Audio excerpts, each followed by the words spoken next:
Buyers backing out of contracts. So typically, the Florida contract, the way it's written, is there's certain points that buyer can back out. Sometimes they may lose their earnest money deposit if they do.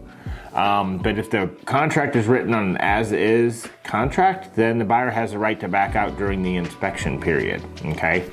So a lot of times if we see some buyers back out during the inspection period, a lot of times it has something to do with foundational flaws, structural issues, something that can't be remedied, that they're not willing to move forward with the property, and or if the seller is not willing to make the repairs.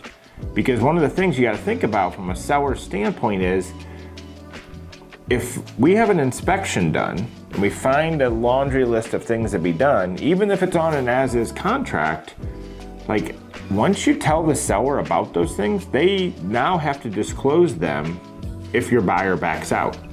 So they've got to tell the next buyer about them or fix all of them. So typically in one way or another, they're either going to get less money for the house down the road if they don't fix the items, but they disclose them, or they're going to go fix them and have to pay for it to be done anyway. So a lot of times it makes a lot of sense for the seller to go ahead and make those repairs for the buyer now, because when you've got a ready, willing, and able buyer in front of you, like smart sense means, okay, let's do what we got to do to keep this guy here and keep the process moving forward and close with that first buyer, right? Buyers can also back out for, and that's not necessarily a back out, but buyers can have a low appraisal. And if the appraisal comes in low, obviously the lender's not gonna lend on the house unless a couple things happen. Seller drops the price, buyer brings the difference, or the buyer and seller, they agree upon a new purchase price where the buyer does bring some money and the seller takes a reduction. Another reason you see buyers back out, I mean, there really is like buyer's remorse. They just get freaked out over the cost of closing costs, the costs of insurance, the cost of basically how much cash they're gonna have to bring to closing, how much their down payment is. Those are real things that we've seen buyers kind of freak out and back out of a contract on. And an OYS moment here is typically when those things happen, something in the sales process was skipped, right? Typically, I can almost go back to, did they have a proper buyer consultation? Were they made aware of all the things that were going to be their responsibility once they go under contract and put an offer in? Like the cost of an appraisal, typically about $500-600, right? The cost of a survey, again, another $500-600 typically for a survey. They're going to have the cost of a home inspection. They're also going to need a wind mitt and a 4-point, okay? And a 4-point inspection is when the home inspector that's out there, they double check the roof, HVAC, electrical, plumbing, making sure that all 4 of those things are in good working order, because the insurance company is going to need them specifically on older houses to make sure that all of those things are up to par, because when they price the insurance for that home, it's going to be based on 4 of those factors to make sure that those are all in good working order. Like a house built in the 40s that has cast iron plumbing is going to be an issue, right? So the insurance companies want to make sure that all those things are up to speed. Does the house have cloth wiring if it's an old house built way back in the day, right? We had a lot of houses that were built with cloth wiring. Now the house may need to be rewired in order to get a good insurance policy, or even get anybody to cover you, right? You have issues with the roof being over 15 years old. Then you've got issues with the air conditioner. Like typically I haven't seen an AC actually kill a deal, but the insurance companies want to make sure, hey, where's the unit at? Is it inside the house? What happens if the whole bottom of the unit rusted out? Is it going to end up leaking all over the house, where all of a sudden they're going to get a claim for floors being replaced because the AC bottom of the unit rusted out, right? That's the insurance company protecting themselves, and it's understandable. Our personal home here, our insurance just went up $2,000 a year on our personal home. Why? Because the age of the home, because we got a pool, We've got a screen enclosure around the pool. And it's just part of being a homeowner. You have to be prepared for things. Things can change, right? Insurance does not stay static. It's not going to stay the same for the length of the loan. It's not like it comes with your mortgage and, well, you got this insurance for 30 years. No, like that shit can change. So you gotta be prepared for that.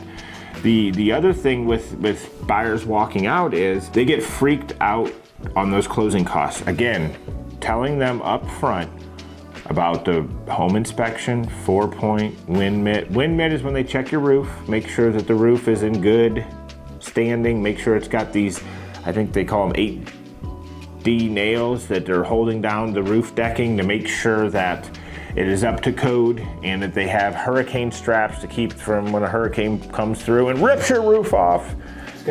Yeah, guaranteed. Make sure that, that your house is gonna be standing after a hurricane. And then the closing costs themselves, right? Like the last couple of years, buyers have had to pay for their closing costs. So that's not a conversation that's usually brand new to them right now. But prior to that, prior to when the market took off back in 2019, late 19, early 20, like buyers were not really bringing a lot of money to closing. Like the seller was paying a lot of their closing costs because we had more inventory and less buyers. So therefore sellers were giving more concessions in order to get their homes sold. Now inventory is kind of reversed. We've got less inventory, but we've got more buyers. So therefore the sellers are having to give less in concessions if the home is priced right. Now, we did see some seller concessions over the last 6 months, but that was in direct correlation with the slowdown in the market because of interest rates, but also the seasonality. We were in the fall, we were in the winter months. So if a seller had to sell and they weren't willing to wait the 2 to 3 months that it typically takes to sell during the winter, they were willing to, maybe cut the price of the house, maybe pay the buyer's closing costs, maybe help pay their interest rate down, and do some of those things in order to get the home sold. But most of the time when those things happen, a lot of it's driven by motivation, right? Did the seller have a certain timeline they needed to be in their next home in whatever city it may be, so they were willing to make concessions in order to meet their timeline? Did they have to be in the new house where they were moving to by the start of the middle of the school year, right? The restart after Christmas break. We want to be in our new house in Sarasota by, January 5th, right? Like, so guess what? They may take $5,000 off their house now. If you can close, hurry up and close now so they can get into their next house, right? Those are always, those factors, the motivating factors will always drive decisions on the seller's end on what they're willing to take or what they're willing to concede in order to sell a property. Now, are there ways to communicate with the seller? Yes. To convince. Yes, we have voices, No. email, texting. Those are the ways. Those are the ways. No pigeons. Oh my God. So, I do have one for you though. We did put an offer in this week on a piece of property, and the agent got back to me and said, Mark, my guy's a little old school. It's going to take a little bit to get a response from him. We have to take your offer and FedEx it to him so he can get it, sign it, and then he will FedEx back to us, and then we will scan it and give you a copy of it. Then we will be under contract. And I said, holy shit. It's 2023.